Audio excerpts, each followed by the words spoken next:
سردیوں کے موسم میں ایک مسلمان مسجد میں آتا ہے، شریعت مطالعہ دو حکم دیتی ہے۔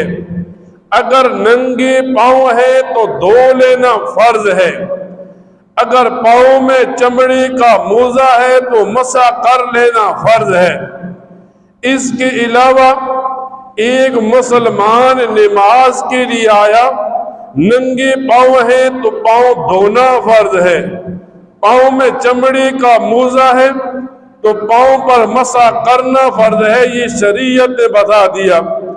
لیکن جیسے ہی ایک مسلمان مسجد میں آتا ہے، ایک سادہ مسلمان وضو کر رہا ہوتا ہے، سامنے ایک فتنہ پرور آدمی بیٹھا ہے، پاؤں میں عام قسم کی جرابیں ہیں، وہ جرابوں پر مسح کرتا ہے۔ یہ مسلمان پوچھتا ہے کیا جرابوں پر مسح سے وضو ہو جائے گا؟ وہ آدمی کہتا ہے ہاں، میں نے حدیث کی کتابوں میں پڑھا ہے جراب پر مسح کرنے سے وضو ہو جاتا ہے۔ اب جن لوگوں نے فقہا نے جراب والی حدیث کو نقل کیا تو فقہا نے بتا دیا یا تو چمڑے کا موزہ ہو یا ایسی جراب ہو اتنی موٹی ہو کہ اگر اوپر پانی ڈالا جائے تو پاؤں کو پانی نہ پہنچے، اتنی سخت ہو کہ پہن کر 3 میل تک چلا جائے تو یہ جراب پھٹے نہیں، اور اس قدر سخت ہو کہ اگر پاؤں میں پہنی جائے اور اگر باندھی نہ بھی جائے تو پاؤں میں کھڑی ہو۔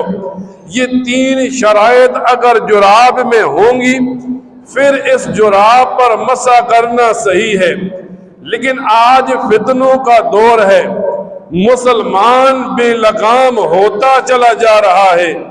اگر آج ایک مسلمان کو بتایا جائے ہم 4 اماموں میں سے ایک امام امام اعظم امام ابو حنیفہ کے مقلد ہیں، انہی سے مسائل لیتے ہیں، جس امام صاحب نے صحابہ کرام سے مسائل لیے امت کو دے دیے، تو 4 اماموں میں سے کسی ایک امام کے پیچھے چلنا مسلمان کی ہدایت کا ذریعہ ہے۔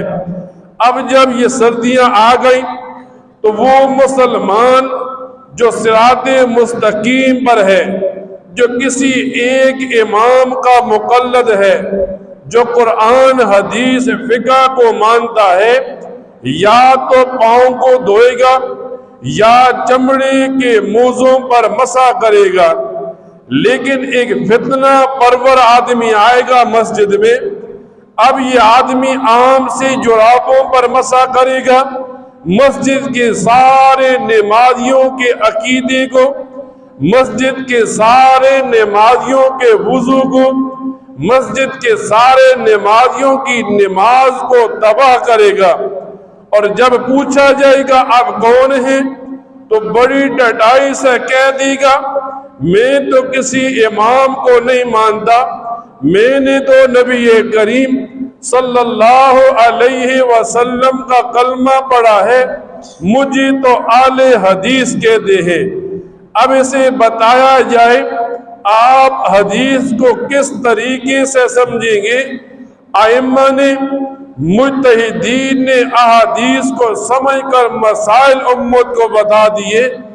جب اس قسم کا آدمی مسجد میں آتا ہے، یہ صرف لوگوں کے ذہنوں میں وسوسہ ڈالتا ہے کہ لوگوں کا وضو تباہ ہو، لوگوں کی نمازیں خراب ہو، اور عام پتلی جراب پر مسح کرتا ہے۔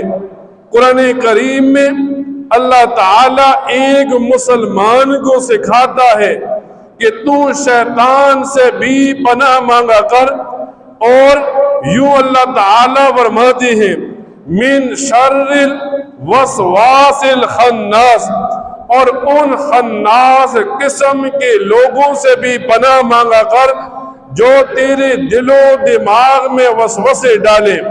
تو اگر ایک آدمی ہمارے پاس مسجد میں آیا اور ہم نے دیکھا کہ اس کے پاؤں میں موزہ نہیں ہے، عام پتلی جراب ہے، وہ جراب پر مسح کر رہا ہے، تو ہم اس مسلمان نمازی کو شیطان تو نہیں کہہ سکتے، لیکن خناس سمجھ لیں گے، اور خناس سے اللہ تعالیٰ نے پناہ مانگنے کا حکم دیا۔